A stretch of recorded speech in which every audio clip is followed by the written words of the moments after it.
Secretária Janaína Oliveira, seja bem-vinda ao Café PT. Muito obrigado mais uma vez por ter aceitado o nosso convite. Como é que vai? Bom dia, Anderson. Bom dia a todo mundo que está nos acompanhando. Estou bem, obrigada pelo espaço, pelo convite aqui para a gente falar um pouco sobre esses dias, da Conferência Nacional. Tema importantíssimo, para a gente poder tratar aqui no Café PT. Janaína, você que é uma pessoa reconhecidíssima pelo seu trabalho, à frente da Secretaria Nacional LGBTQIA+, do PT, Sempre bom ter a tua participação aqui com a gente para falar sobre esse tema que é tão importante, que é justamente os direitos, das pessoas LGBTQIA+. E essa semana acontece aqui em Brasília justamente a 4ª Conferência dos Direitos das Pessoas LGBTQIA+, que acontece aqui em Brasília. Começou no começo da semana, vai até hoje, sexta-feira, ou vai até amanhã, Janaína? Até a sexta-feira, encerra todos os trabalhos. Ah, maravilha. A gente tem uma falinha, Janaína, antes da gente começar já indo para a primeira pergunta, da ministra Macaé Evaristo, ministra dos Direitos Humanos e da Cidadania, que durante a abertura da conferência ela assinou uma portaria que institui a Política Nacional dos Direitos das Pessoas LGBTQIA+. Eu queria que a gente mostrasse um trechinho dessa fala, bastante importante da ministra Macaé Evaristo, para a gente poder comentar sobre essa política que é tão importante. Gabriel, pode rodar para a gente, por favor. Entendam que fazer política é cuidar de gente, cuidar do povo brasileiro, como bem nos fala o presidente Lula. É defender a vida contra a barbárie, o ódio e a violência. A 4ª Conferência Nacional é um marco de reconstrução da democracia participativa. E o seu tema, a Política Nacional dos Direitos das Pessoas LGBTQIA+, é o caminho para garantir que o Brasil seja, de fato, um país digno para todas as pessoas viverem. Poder público e sociedade civil estão aqui para firmar um pacto pela dignidade, porque condenar a população LGBTQIA+, às estatísticas de violência, de não acesso à saúde, de não acesso à educação, de mortalidade precoce, de não acesso ao trabalho decente, é o mesmo que negar-lhe a humanidade. Sabemos que dados salvam vidas, e por isso a luta pelo reconhecimento do IBGE foi um passo importante e estratégico. É inaceitável que a expectativa de vida de pessoas trans seja de 35 anos. Nós estamos aqui para mudar essa realidade. É isso, Mudança de realidade realmente para essas pessoas, que passam por tanto sufoco na nossa sociedade, Janaína? Qual é a importância da aplicação dessa política, a Política Nacional dos Direitos das Pessoas LGBTQIA+. Acho que o primeiro ponto que é fundamental a gente falar, quando a gente fala do plano, a gente fala de instrumentos importantes como a conferência, como instrumento de participação social. São 9 anos sem conferência. Então, todo o processo político construído nesse Brasil de política para a população LGBTQIA+, ela se deu através das conferências, As conferências apontando quais são as políticas que a população necessita e que são centrais. Quando o governo federal retoma novamente esse espaço e retoma novamente o debate sobre a inclusão da população LGBTQIA+, e pensa um plano, ele está dizendo à sociedade que esta população precisa ser vista com mais dignidade.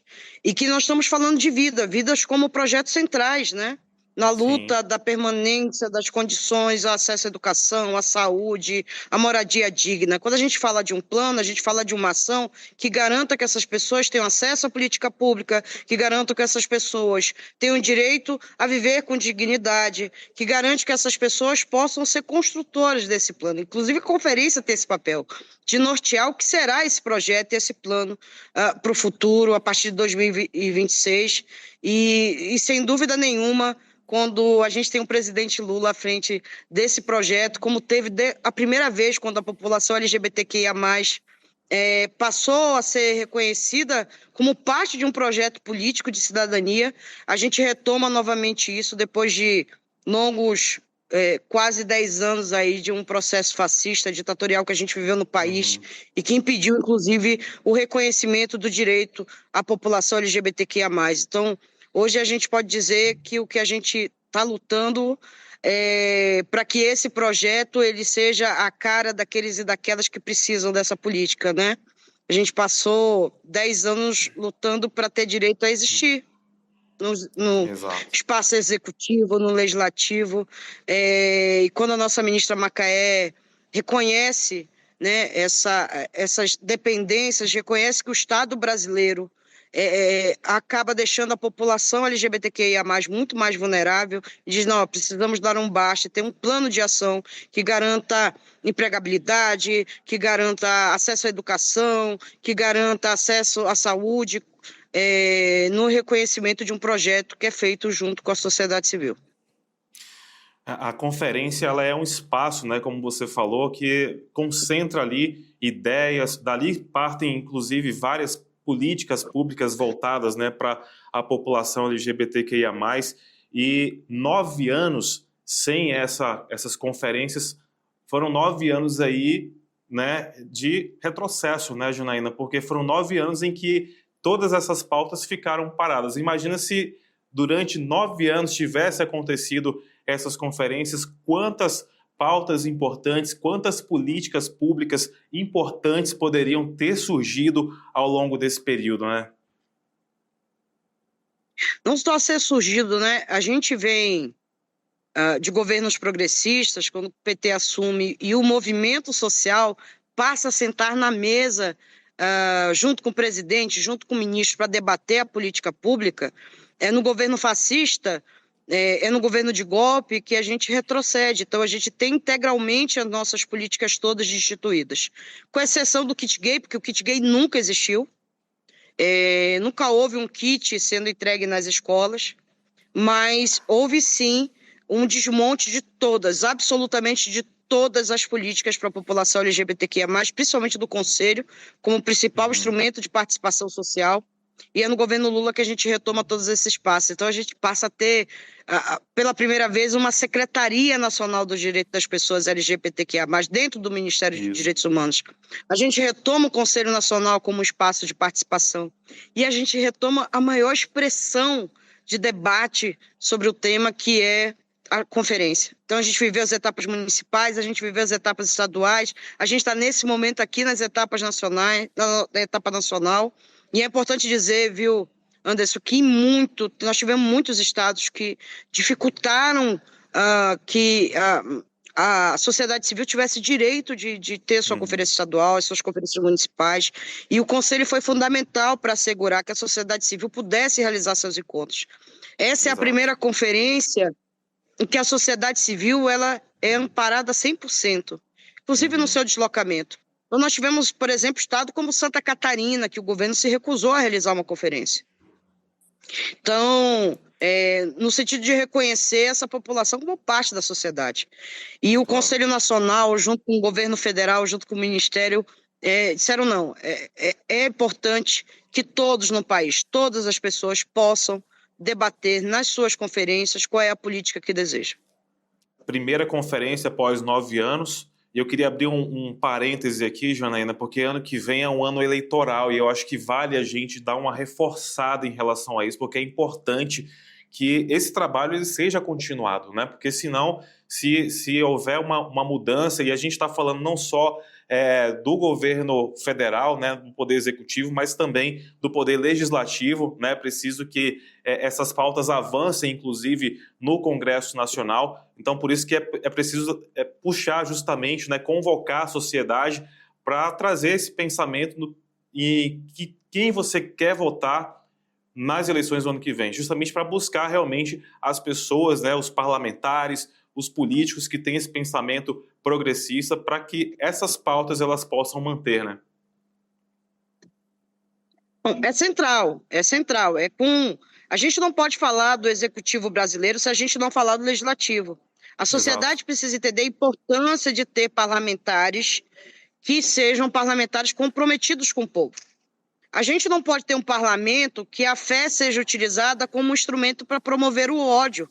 A gente não pode ter um parlamento que a exploração incontrolável do meio ambiente seja mais importante do que a preservação, que o cuidado, que o bem-estar. Quando a gente fala das eleições de 2026, que, claro, faz parte de todo o debate da sociedade, a gente tem dialogado muito com as pessoas sobre a importância de eleger parlamentares estaduais e federais que representem o interesse do povo, que não utilize símbolos de fé para promover ódio, que não adianta a gente ter um executivo que compreende o papel e a importância da inclusão da população como um todo, e ter um Congresso que usa dos instrumentos legais como uma forma de impedir o acesso à política pública ou de impedir qualquer diálogo que reconheça esses corpos. Então, as pessoas precisam entender que, para além de eleger, claro, o projeto que hoje a gente constrói, que é o presidente Lula à frente de todo ela, a gente precisa ter, obviamente, um Congresso que tenha representação de democracia, que seja mais expressões que tenham a ver com o campo do progressista, que tenha a ver com o compromisso da luta do povo, que tenha a ver com o compromisso dos direitos humanos. O direito da população LGBTQIA+, faz parte desse processo. E, obviamente, a gente também vai estar na rua aí fazendo campanha para nossas candidaturas, para que a gente tenha muitos mais parlamentares nesse espaço, como a gente tem no senador Contarato, quando a gente tem a deputada Duda Salabert. A gente precisa ter mais representatividade nesse espaço para garantir mais comprometimento do Congresso, no sentido de pensar a política, mas de pensar a partir do papel que esse parlamentar tem que ter, com menos ódio e com muito mais amor. Claro. É o que a gente espera realmente para as eleições do ano que vem. Janaína, antes de passar para a próxima pergunta, eu queria que a gente exibisse um outro vídeo que agora é da sua participação aí na abertura da conferência, né? Da conferência dos direitos das pessoas LGBTQIA+. Vamos assistir um pouquinho.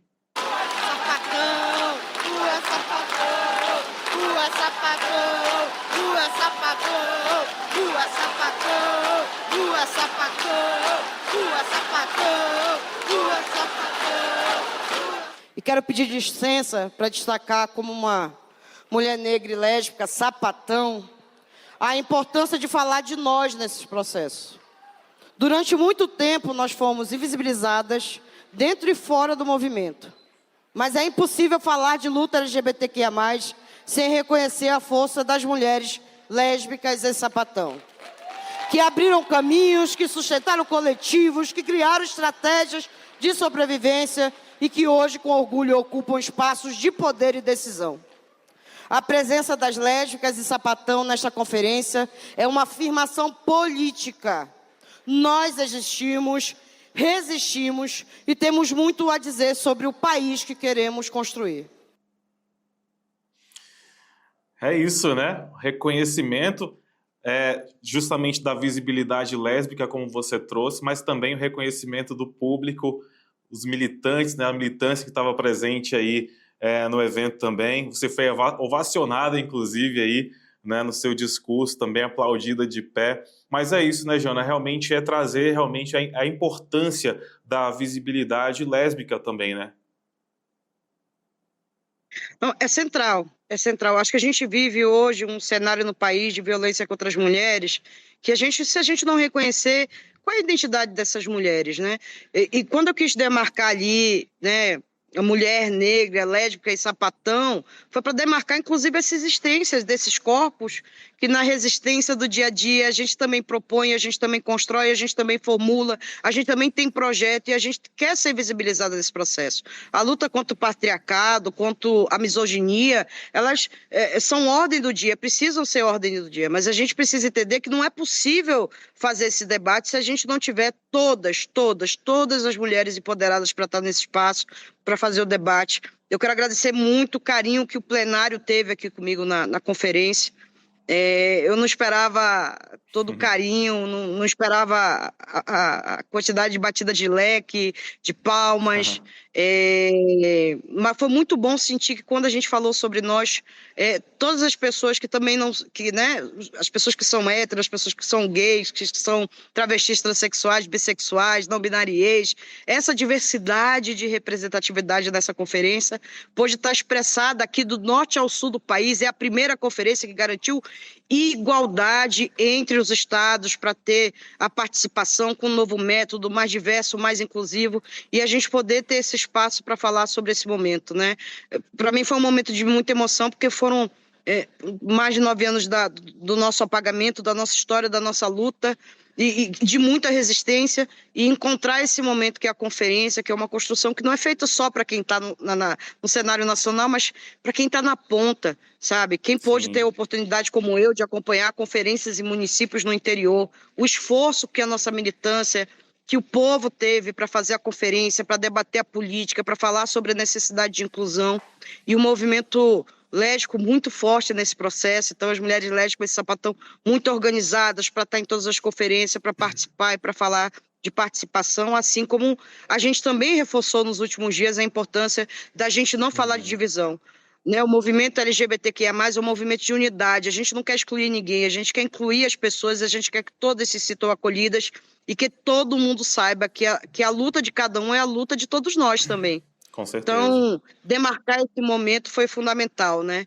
Então, eu fiquei muito, muito feliz, muito emocionada e muito feliz com a abertura. E a gente pôde contar com a ministra Sônia, com a ministra e nossa eterna presidenta Gleisi Hoffmann, a nossa ministra de Mulheres, a Márcia, o Márcio Tavares esteve aqui como um ministro interino. Então, foi muito, muito importante, vários parlamentares, mas, nossa, gente, eu tenho que reconhecer, teve uma grande mobilização. Os vereadores e vereadoras LGBTQIA+ desse país se esforçaram muito para chegar aqui também e participar desse processo. Então, foi uma conferência de marco, de história e de muita alegria. De choro também, mas foi um choro de alegria, dessa retomada de espaço novamente. Antes da gente continuar também, Jana, tem um outro vídeo que eu gostaria de chamar para a gente poder comentar sobre ele. Você também trouxe um assunto bastante importante na conferência, e aí a gente comenta ele em seguida, tudo bem? Pode rodar. E aqui reafirmamos que é na unidade política de todas as representações que fortalecemos o movimento LGBTQIA+, e é fundamental assegurar que a gente entenda que nos dividir e disputar entre nós tem um efeito negativo sobre a nossa luta. É a união das lutas, né, Janaína? É importante realmente manter essa união em prol dessa causa, né? Não, é fundamental. Esse momento aí eu estava muito emocionado, estava me segurando para não... Né? A gente tem sofrido nessas últimas décadas muita organização de setores conservadores para impedir que a gente possa se organizar, para impedir que a gente possa ter acesso à dignidade, que é o básico, né? Sim. E a gente tem falado sobre isso por causa do último período, né? A gente tem tido pessoas que têm defendido a divisão do movimento social LGBTQIA+. E ali eu quis demarcar que estamos todas juntas nesse processo, que não é na divisão que a construção política vai se dar, que não é acreditando que tirando uma letrinha nós vamos resolver o problema do preconceito contra a população LGBTQIA+ pelo país. Ao contrário, a gente vai reforçar estigma, ao contrário, a gente vai reforçar violências, ao contrário, a gente vai reforçar preconceitos. Então, que a unidade tem que ser a centralidade desse debate. O PT se organiza fortemente para ter representatividade nos espaços de poder. Quando a gente fala, por exemplo, das nossas cores, no enfrentamento essa máquina que impede que mais LGBTQIA+ estejam nas representações parlamentares, quando a gente fala sobre esse tema e quando a gente diz que tem política para construir os nossos quadros, a gente também debate isso com outros partidos políticos. A gente também fala com outros partidos sobre a importância de reforçar essa luta, de reforçar nossos corpos, de reforçar nossas identidades. Eu quero deixar claro que para aqueles e aquelas que acreditam que exclusão é o caminho, no Partido dos Trabalhadores e das Trabalhadoras não cabe a sua presença. Aqui a gente acredita num projeto de coletividade, de respeito às identidades, aos corpos, às existências, ao respeito às ideias. Mas nós não toleramos, né, preconceito. Isso nós não topamos, e eu também fiz questão de demarcar que ali nós tínhamos que abrir a conferência em plena unidade, e é em plena unidade que nós estamos trabalhando.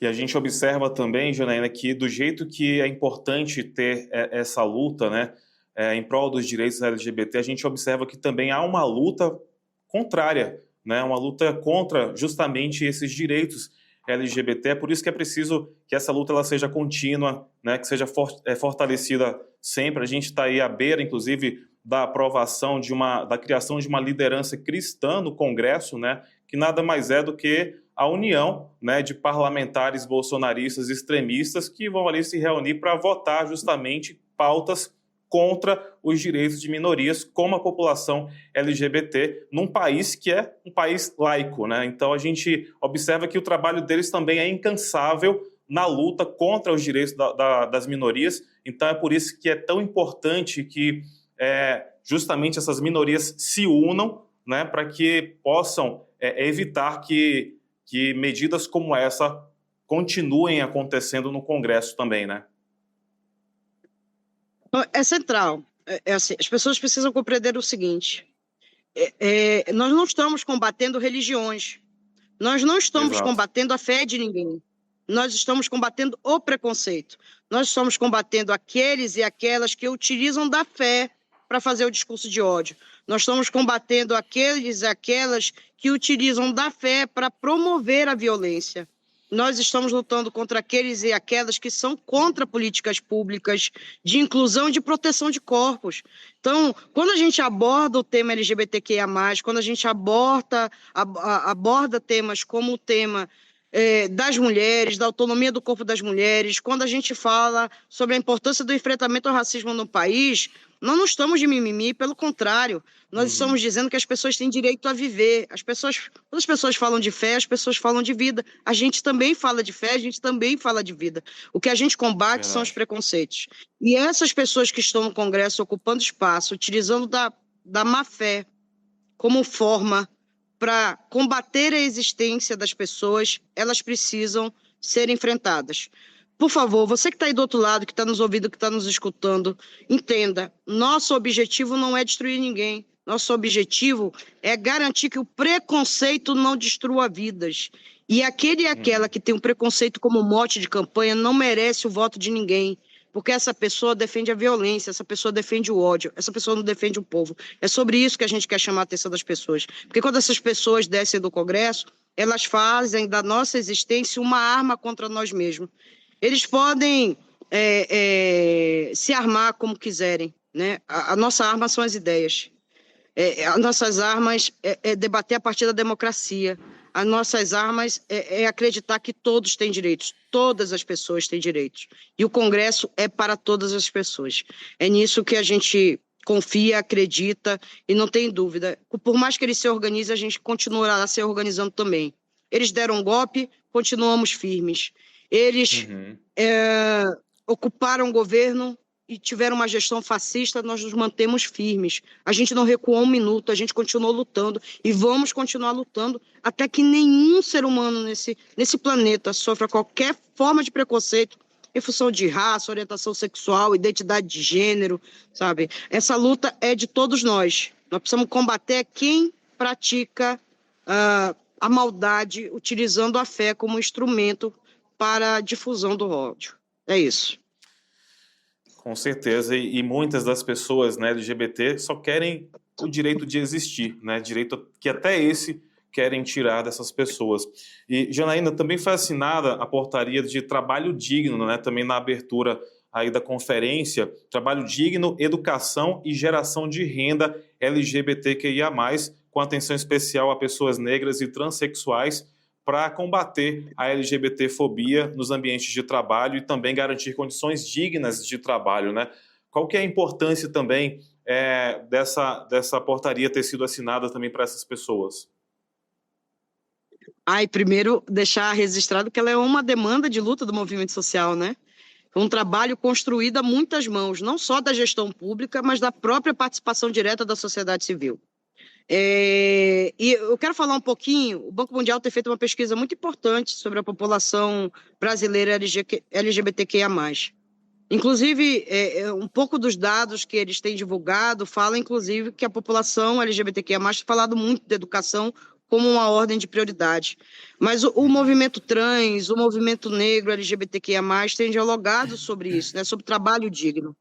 E essa Sim. construção social é um resultado, e eu faço questão de dizer que não é só uma política pública, ela é uma construção social, ela foi efeito e fruto desse debate conjunto, de escuta com os movimentos sociais de todo o país, para apontar uma política, estratégia, um protocolo que reafirme a forma de enfrentamento e estratégias que possam combater esses preconceitos e ambientes e que impede muitas vezes que essa população possa alcançar esses espaços, seja por práticas racistas ou seja por práticas transfóbicas, mas que impedem que essas pessoas ocupem esses espaços. Eu acho que esse é um novo marco para dizer às pessoas e sinalizar aqueles e aquelas que acreditam que esse recorte da população LGBTQIA+, não deva ocupar esses espaços, pelo contrário, aqui é para enfrentar, fazer o enfrentamento a toda forma de preconceito e garantir que essas pessoas alcancem esses espaços de forma digna, com qualidade, com educação, né, com amparo, para que possa ter um trabalho digno, para que possa viver de forma digna, que possa no futuro ter a moradia, que possa garantir todos os dias o seu alimento. Então, acho que é um projeto que é um resultado de tantas mãos. Eu estou muito, muito orgulhosa de como o nosso ministério, de como a nossa ministra Macaé tem construído esse trabalho em parceria com outros ministérios, mas ele sempre como fruto da participação social. Participação social voltou, galera.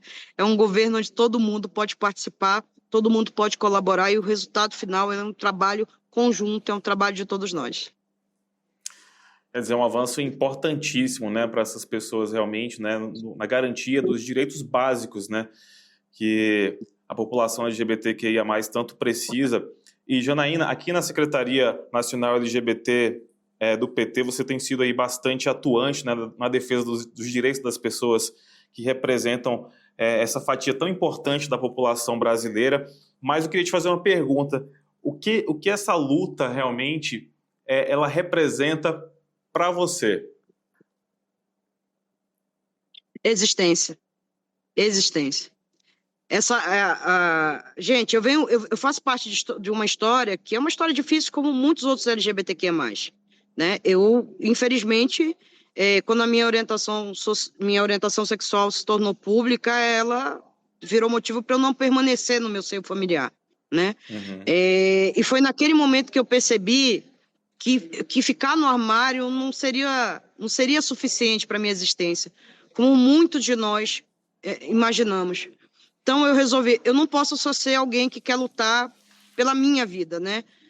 Para eu ter aonde morar, para eu ter aonde trabalhar, para eu ter aonde viver. Eu disse, não, essa luta precisa ser muito mais do que a Janaína, essa luta precisa ser de muitas Janaínas, de muitas Franciscas, de muitas Marias, de muitos Josés.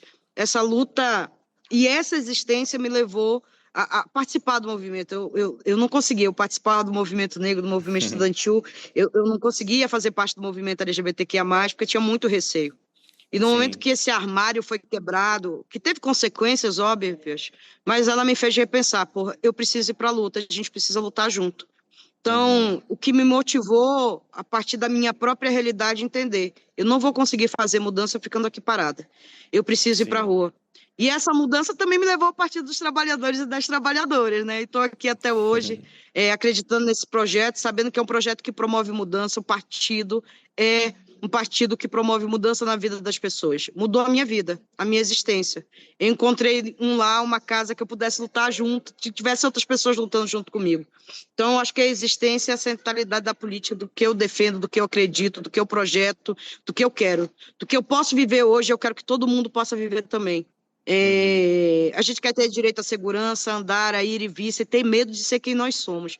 E eu quero isso para todo mundo. Eu não quero só para a minha geração, eu quero para as futuras gerações que estão vindo, de que as pessoas cresçam conscientes, respeitando a todas as pessoas, acreditando que todas as pessoas têm direito ao amor, a viver, a existir. Então, PT, PT, PT... Então, essa dedicação é a dedicação de quem encontrou num espaço o acolhimento necessário para continuar lutando também.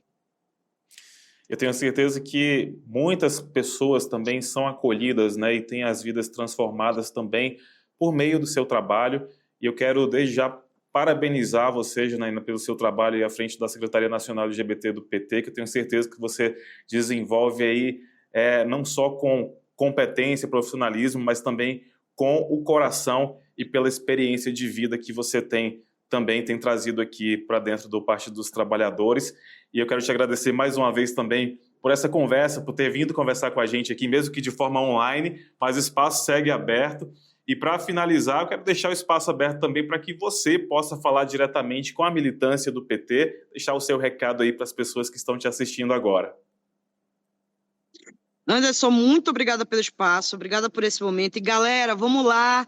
A gente está saindo da Conferência Nacional LGBTQIA+, para construir o nosso plano, mas a gente tem em janeiro o Encontro Nacional da Secretaria. Então, olha aí, vamos ficar atentos às etapas estaduais, se credenciar, participar, construir, apontar estratégia.